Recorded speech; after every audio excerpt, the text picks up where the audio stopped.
జాగ్రత్త రండి, ఎవరైనా ఒకళ్ళు పంపండి. మన బియ్యం డబ్బులు వేద్దాం 3,000 మొత్తం అన్ని లోపలికి వచ్చేసినాయి. అన్నీ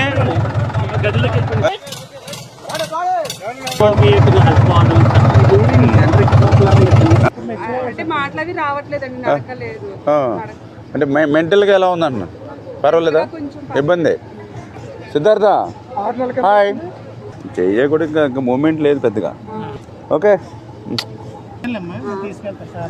సర్టిఫికేట్ చేయించాలి, మన సదన్ సర్టిఫికేట్. ఇప్పుడు మన చేతిలో ఉన్నాయి, ఇప్పుడు సీఎంఆర్ఎఫ్లు ఇవ్వవు. ఆ అబ్బాయికి మనం అది పెట్టచ్చు.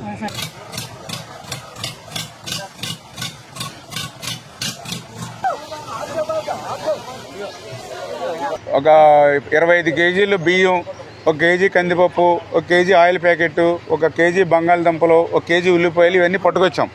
అలాగే ఏదైనా నీటిలో ఉన్న ఇళ్ళు ఏమైనా ఉంటే వాటికి 3,000 రూపాయలు కూడా ఇమ్మని చెప్పారు చంద్రబాబు నాయుడు గారు.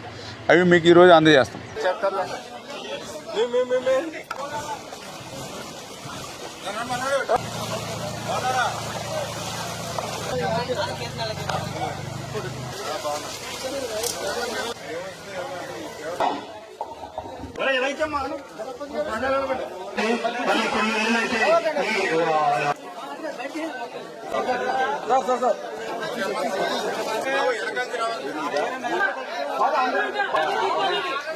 జగన్మోహన్ రెడ్డి గారు ఈ రాష్ట్రంలో 14 లక్షల కోట్ల అప్పులు చేశారు.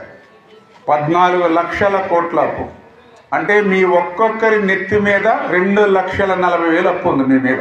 అంటే జగన్మోహన్ రెడ్డి ఈ రాష్ట్రంలో దేనిని వదల్లా, ఆఖరికి రైతుకి అత్యంత అవసరమైనటువంటి సివిల్ సప్లై కార్పొరేషన్ కూడా తాకట్టు పెట్టుకుని 34,000 కోట్లు అప్పు తెచ్చుకున్నాడని అంటే, మరి ఈవేళ ఇంకా రైతును కూడా తాకట్టు పెట్టాడని అంటే, అటువంటి వ్యక్తి రాజకీయాల్లో ఉండడం అవసరమా అని చెప్పి మీరు కూడా ప్రశ్నించవలసిన అవసరం ఉంది.